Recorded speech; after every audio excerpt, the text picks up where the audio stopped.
بالی would اداکاروں میں کم عمر یعنی 53 سال کی عمر میں جانے والے اداکار عرفان خان کی زندگی پر روشنی ڈالیں گے۔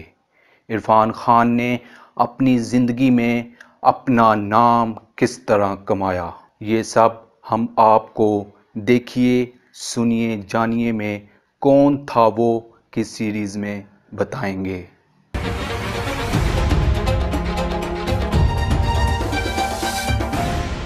عرفان خان جے پور کی مسلم نواب خاندان میں پیدا ہوئے۔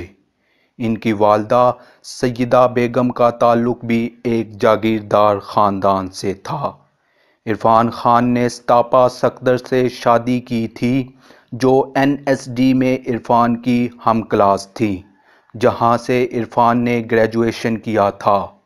عرفان کے 2 بچے بابل اور ایاز ہیں۔ عرفان خان نواب خاندان میں پیدا ہونے کی وجہ سے ان کا اصل نام صاحبزادہ عرفان علی خان تھا۔ عرفان خان بالی ووڈ ورسٹائل اداکار تھے۔ نواب ہونے کے باوجود عرفان بہت کم نوابی لباس پہنے ہوئے نظر آتے تھے۔ ان کے اندر نوابوں والا غرور بھی نہیں تھا، البتہ ان کی شخصیت میں ایک تمکنت اور وقار تھی جو سامنے والے کو ان کے اسپیشل ہونے کا احساس دلاتا تھا۔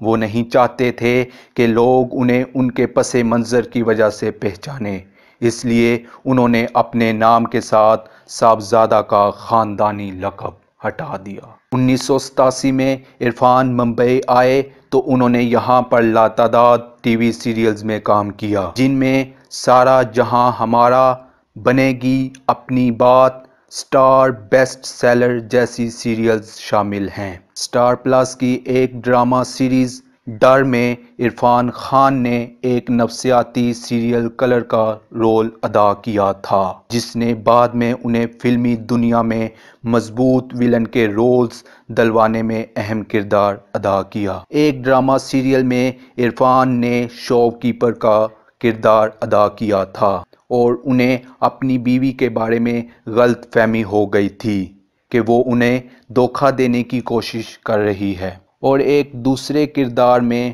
انہوں نے دھوکے باز کا کردار ادا کیا جو زمینوں پر قبضہ کرتا ہے اور اپنے آپ کو بعض موقعوں پر وکیل کی صورت میں پیش کرتا ہے۔ ٹی وی پر عرفان خان کی جدوجہد جاری تھی کہ اسی دوران میرا نائر نے عرفان کو اپنی فلم سلام بمبئی میں ایک چھوٹا سا کردار دیا۔ عرفان نے کیریئر کے ابتدا میں ایک ڈاکٹر کی موت اور سچ اے لانگ جرنی جیسی فلموں کے علاوہ اور بھی کئی فلموں میں کام کیا، لیکن وہ کسی بڑے فلمی ہدایت کار کی نظر میں نہیں آئے۔ بالآخر عرفان خان کی قسمت جاگ اٹھی اور انہیں لندن میں ڈائریکٹر آصف کباڈیا نے فلم دی واریر میں کام دے دیا، ایک تاریخی فلم جو صرف 11 ہفتوں میں مکمل ہوئی۔ 2001 میں جب یہ فلم انٹرنیشنل فلم فیسٹیول میں نمائش کے لیے پیش کی گئی تو عرفان خان کو سب جاننے لگے۔ 2005 میں فلم لوگ ایسی فلم تھی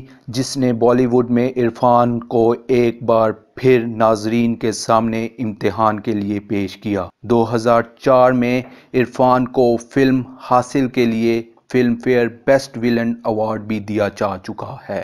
2007 میں عرفان نے ایک ہٹ فلم میٹرو کے لیے Filmfare best supporting actor کا ایوارڈ بھی حاصل کیا۔ بالی ووڈ میں اپنی جگہ مضبوط کرنے کے باوجود عرفان خان نے ٹی وی سے ناتا نہیں توڑا۔ سٹارون کے ایک ٹی وی شو مانو یا نہ مانو میں اپنی فلمی مصروفیات کے باوجود بطور اینکر پرسن کام کیا۔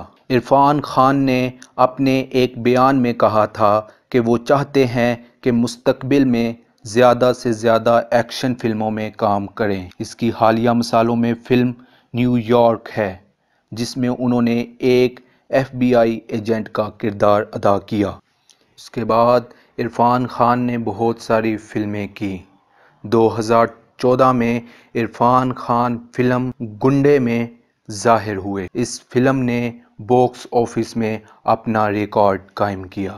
2017 میں عرفان خان نے 2 فلمیں ہندی میڈیم اور قریب سنگل جیسی فلموں میں اپنا کردار ادا کیا۔ 2018 میں عرفان خان نے فلم کارواں کی، جو کہ 1 جون 2018 میں ریلیز ہوئی۔ اس کے بعد عرفان خان نے بلیک میل فلم میں بھی کام کیا۔ عرفان خان کی زندگی کی آخری فلم کا نام انگریزی میڈیم ہے، جو کہ 13 مارچ 2020 میں ریلیز ہوئی۔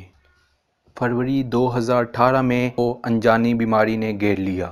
میڈیا نے یہ افواہ پھیلا دی کہ عرفان خان برین کینسر میں مبتلا ہو گئے۔ ان افواہوں کے بعد عرفان خان نے اپنے ٹویٹر اکاؤنٹ پر بتایا کہ وہ نیورو اینڈوکرائن ٹیومر میں مبتلا ہو گئے ہیں۔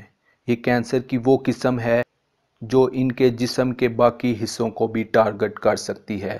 وہ علاج کے لیے لندن چلے گئے۔ عرفان خان کو 28 اپریل 2020 کو ممبئی کے کوکیلا بین ہاسپٹل میں داخل کیا گیا اور 29 اپریل 2020 کو ان کی وفات ہو گئی۔ 4 دن قبل یعنی 25 اپریل 2020 کو ان کی والدہ سیدہ بیگم کا انتقال جے پور میں ہوا تھا۔